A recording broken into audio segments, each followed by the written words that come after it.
So I'm scrolling on Twitter and I see a video that was posted by Elon Musk that I think everyone should see, especially the ones out there that believe this media narrative that Donald Trump is racist. So check this out. I made a video the other day asking people when was the moment that they came to the conclusion Donald Trump is racist. A lot of people said the Central Park 5. We'll talk about that in another video. For me personally, it was the very fine people on both sides thing. But you also had people that were very fine people on both sides. I remember seeing that clip and feeling like, wow, maybe he is racist. And I just happened to come across this video on YouTube. It basically said that the clip was edited and that I should go back and watch the entire clip. So I watched the entire thing. It got to that point where he says very fine people on both sides. And I'm like, see, that's exactly, I knew he said that. There's no point in me even continuing to watch this. And then it goes on and it gets to the part where he's like. And I'm not talking about the neo-Nazis and the white nationalists because they should be condemned totally. So he said he wasn't talking about the neo-Nazis and white supremacists. Why would they show me part of the story and make me feel like this? Even in the presidential debate against Joe Biden, he brought up the very fine people thing. He said, I think they're fine people on both sides. What American president would ever say, Nazis coming out of fields, carrying torches, singing the same anti-Semitic bile, carrying swastikas, were fine people? Kamala Harris just brought it up on the recent debate. Let's remember Charlottesville, where there was a mob of people carrying tiki torches, spewing anti-Semitic hate. And what did the president then at the time say? There were fine people on each side. People are still saying it even though it's been debunked. Snopes just added this shit in 2024 that was a lie. It supposedly said in 2017. He dropped out of a presidential race because white supremacists joined his same party. I'm not going to be running. The party is, as you know, self-destructing. When you say the party is self-destructing, what do you see as the biggest problem with the Reform Party right now? Well, you've got David Duke just joined.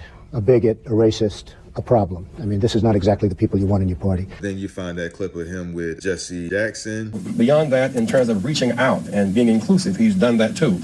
And created for many people a comfort zone when I ran for the presidency in 84 and 88.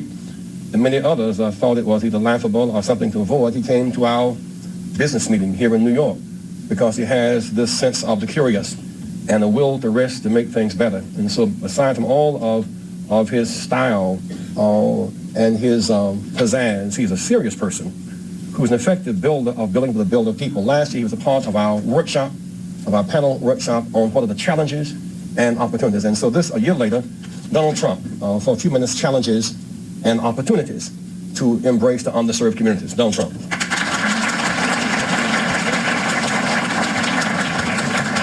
Well, it is an honor to be here. You see the clip with him on The View and him and Whoopi Goldberg, she's saying that they're friends. I don't think I'm going to get Whoopi's vote. If you did, let me just ask, if you did beat... And she likes me. She even put me in her movies.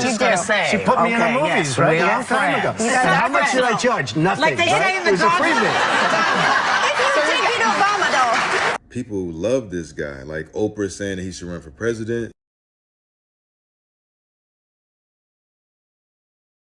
Do you have a vice presidential candidate in mind?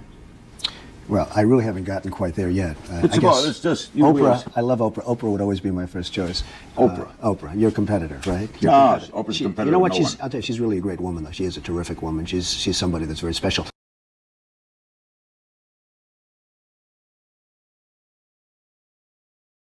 Judge Joe Brown said, I've talked to a number of black entrepreneurs who back in the late 80s and 90s, early 90s, were trying to get financing.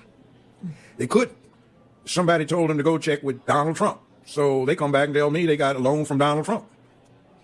He gave them a term loan. Show up with the interest in the principal, one check. But they had to go see him personally. They independently relate this tale that when they saw him, he said, this is what you're supposed to pay me? This our agreement? I said, yeah. And then tore the check up, shook their hands, and congratulations. Now run your business. And this was when? This was back in the 90s.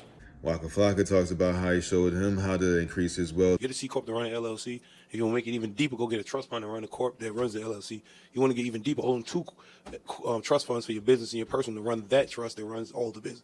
It can get deep, my guy. Absolutely. And Donald Trump actually showed me that method. People will say that they want truth, but when you try to present them with information that goes against their beliefs of Donald Trump, They act like this. He's condemned white supremacy over 20 times. Oh, yes, when? Could you tell me when? Yeah, absolutely. Would you like to see a video of montage of 20 times that he's done it? Oh, actually, no. I'm more interested in walking up in... But how are we going to learn if we don't challenge our ideas? I mean, you just made a statement that is actually inaccurate, and I can show you video evidence of why it is. I mean, would you like to see that? No, thank you. He's condemned white supremacy and the KKK over 20 times. Over 20 times? Yeah. Do you have him right here? Can I listen to it? Absolutely, you can. Let me pull it up for you right now. All right.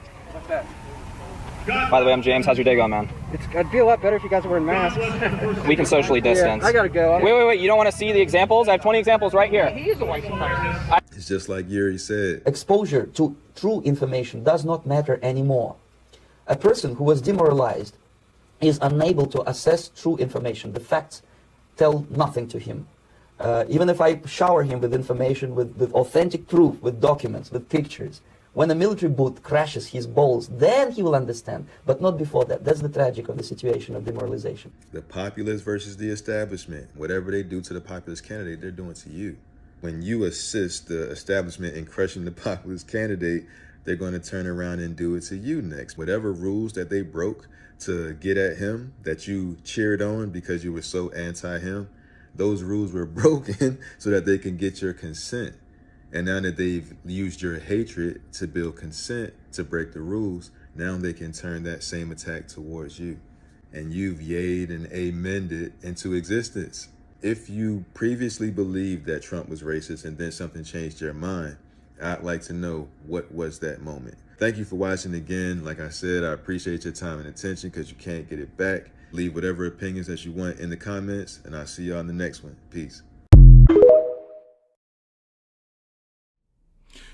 He did an excellent job editing that video.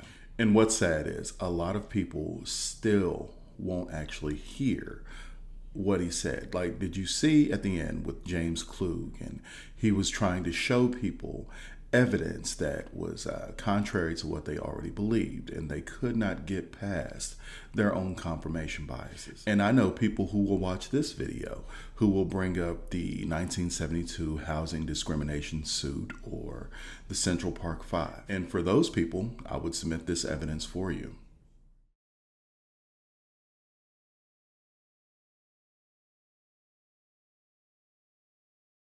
That comes from the FBI vault. And if you go look at the actual case, you see how it was thrown together.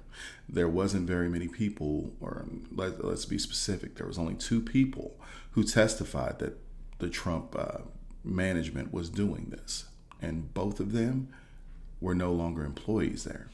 And another thing that they do not mention is that well over 14% of those apartments were already rented out to Black and Latino tenants. And as far as the Central Park Five goes, you should really go watch this video.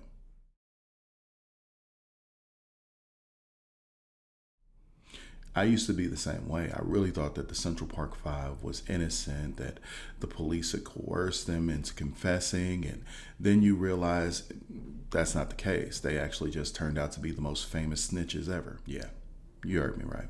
I said what I said. Now, my question to you is, do you believe that this video in any way will actually affect the way that people think about Donald Trump and the way the media spun it into he's a racist, as opposed to actually getting through their own confirmation bias? Let me know what you think in the comment section. Also, if you don't care, like, follow, share, and I'll see you in the next one.